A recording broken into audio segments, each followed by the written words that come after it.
Where to begin with this stupid game? Should I start with the characters, or the cards, or the toddler drawn map first? It seems like no matter where you look and slay the Spire, you're met with something that's either confusing, ugly, or actively trying to make you hate your own existence. This game isn't just bad, it's just a handcrafted torture exhibit. A deck-building disaster wearing a fake mustache of so-called strategy. Fans of the game say it's challenging and rewarding. I say it's just choosing which flavor of misery you'd like to be served first. Let's start with the characters. There's the Ironclad, a warrior that wears tight red spandex. And apparently he is a demon as well, who sold his soul to be put through this awful climb to the top. He is a man so strong that he can kill a god, but can't seem to draw defend when he needs it. This dude heals 6 HP after every battle, like it's supposed to matter when every hallway fight takes 40 health points off my bar. I'm convinced his strategy is just yelling strike louder, like some kind of anime character until the enemy dies of secondhand embarrassment. Then there's the Silent, who should have stayed that way instead of forcing me to read 5 paragraphs of green colored text about poison synergy.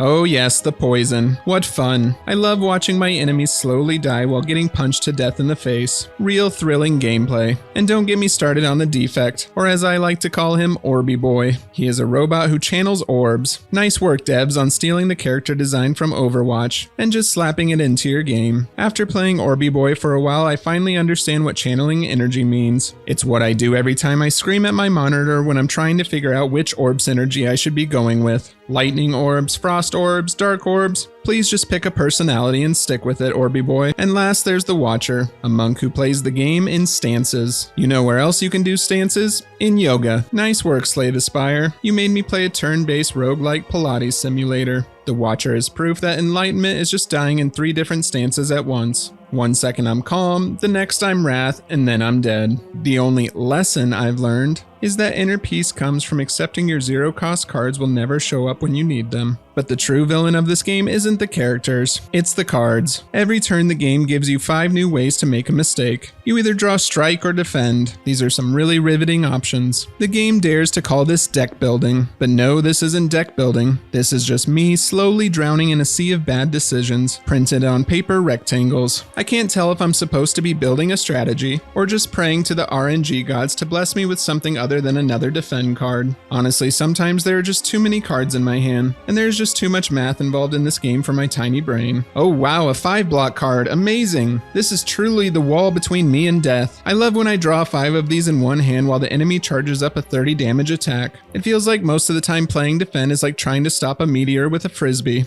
And why are there cards that cost 5 energy? The only way to play this thing is if I sell my soul to the Snecko Eye relic and pray. Normally by the time I get enough energy to use these cards, the battle's over. My deck's on fire and my Orby Boy is crying in the corner. Meteor Strike isn't a real card. It's a dare that no one should accept because every time you do, you lose. Let's talk about the relics for a little bit. The shiny trinkets that dangle in front of you saying, maybe this will help, but most of the time they won't. Half of them are useless and the other half are cursed, and every single one of them will betray you at the worst possible time. You'll take that Snecko Eye because you think you're clever, and then watch your whole hand turn into a circus of 3-cost disasters. Or you'll grab Coffee Dripper because free energy sounds great, until you realize you can't heal and your Ironclad becomes a glorified chew toy for hallway slimes. And then there's the map. You'd think that climbing a Spire would be pretty straightforward, right? No, instead you get a map that looks scribbled on, and that looks like a toddler's attempt to draw spaghetti with a crayon. I think my kids could draw a better map than this. Also, why not make the map look like you're actually climbing some kind of spire? Like you were actually ascending to something higher. On this map, you're expected to make strategic choices between different nodes that all lead to the same inevitable end of pain. There's really no good path. There's just, do I die to elite number 1 or elite number 2? Or do I go to the shopkeeper who will somehow charge me 200 gold for a health potion? And on the topic of poorly drawn things, let's talk about the art for a second, because I swear this game was illustrated during someone's lunch break. Every enemy looks like it crawled out of a Microsoft Paint project. The Jawworm looks like a rejected toothbrush mascot. The Gremlin Knob is not a boss. That's a guy who skipped leg day 1 too many times and has major back problems. And the background art? Oh, the background art. I actually really like the background art. I think it really sets the mood for most fights. Nice work, devs. Now let's talk about the combat animations, if you can even call them that. I hit strike and the card glows for half a second, and then a small puff of pixels pretends something happened. That's it. That's the thrill. It's like watching someone slap a sticky note onto a wall, and then they call it some kind of epic sword fight. If I wanted to feel this underwhelm, I'd just go watch some paint dry. Next, let's talk about the enemies. You've got birds that somehow dodge every attack, floating orbs that explode out of spite, and literally a book that can kill you. Then there's the heart, the ultimate final boss. Spoilers, by the way. You will spend hours climbing this cursed tower, surviving everything the game throws at you, and then the heart just beats you to death. That's not a boss fight, that's a cry for help from the developers. You get this far and you think that you've won, and then you see your health bar evaporate. You can't win. The Spire doesn't want you to win. But if you persist through all of this, you will eventually win. There is nothing quite like beating every boss for the first time. It makes me think that I've perfected my deck as I ascend through hell, and some of these engagements truly are sent from hell. The damage from the enemies is honestly insane, and their health is insane most of the time as well. And of course my block cards are weak and my attacks are always weak. No matter how good you think your run is, the enemy will find a way for you to die. Nothing says fair fight like an elite enemy that gets stronger as you defend yourself. I hit defend once and the game basically said you're dead now.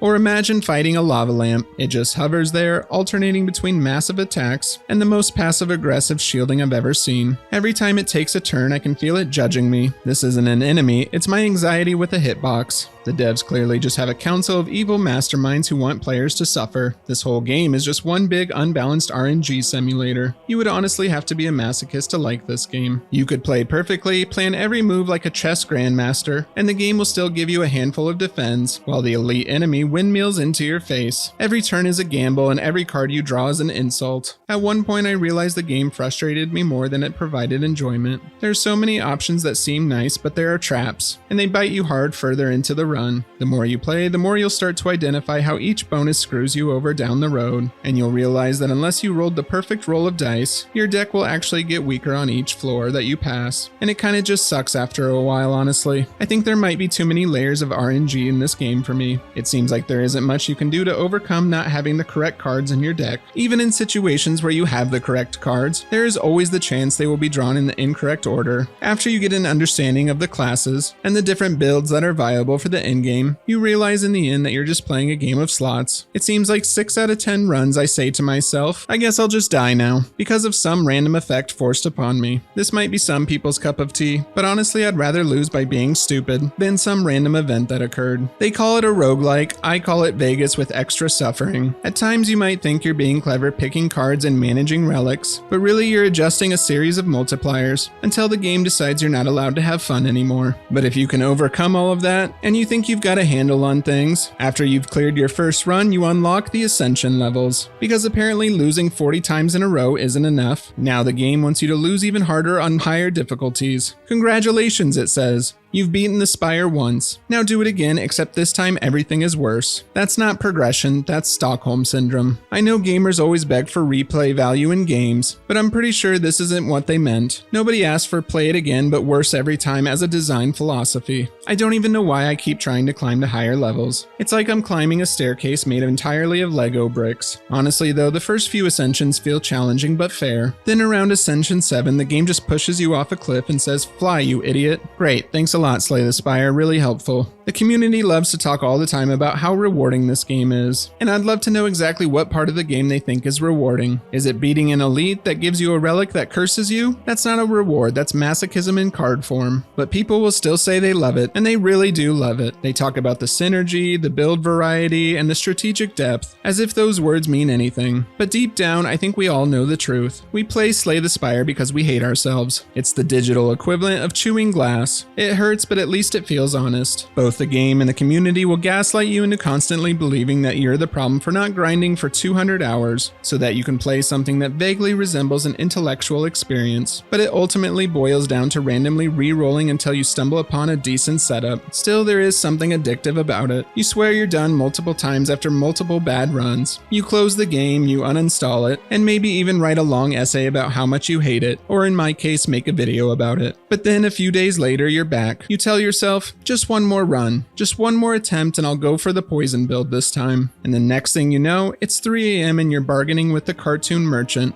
over whether removing a strike is worth 75 gold. I think that's the real evil in Slay the Spire. It's not the RNG, it's not the difficulty, it's that it tricks you into caring. At one point I found myself saying things like, I almost won that time, I better give it one more try. It's like that toxic relationship that always promises it'll be different next time. This run will be better, it says. You'll find the right relics, the perfect cards, and the ideal path. But no, most of the time it ends the same way with you staring at the defeat screen, wondering why you thought adding 5 copies of Clash was a good idea. Deep down, even though I hate all of these aspects about the game, I still love it. It's a complicated mess, honestly. It's like trying to explain to someone why you keep eating food that burns your mouth but tastes amazing. So yes, I hate Slay the Spire. I hate its smug little art style, its deceptive charm, its endless cycle of hope and despair. I hate its fake strategy, its fake choices, and its fake sense of control. But I also know that tomorrow, I'll probably open it up again, click Orby Boy, and start another run. Because that's the true power of this game. It doesn't really need me to win, it just needs to make sure I never stop trying. And maybe, just maybe, that's why I love to hate it. I mean, look at all these deck nerds who think this is an overwhelmingly positive experience. They must be the ones that beat the heart on their first try and thought that the game was over. I hate you, Slay the Spire. I truly hate you. Thank you all so much for watching and for your support. Feel free to give me some suggestions in the comments on which game that I should hate next. Cheers.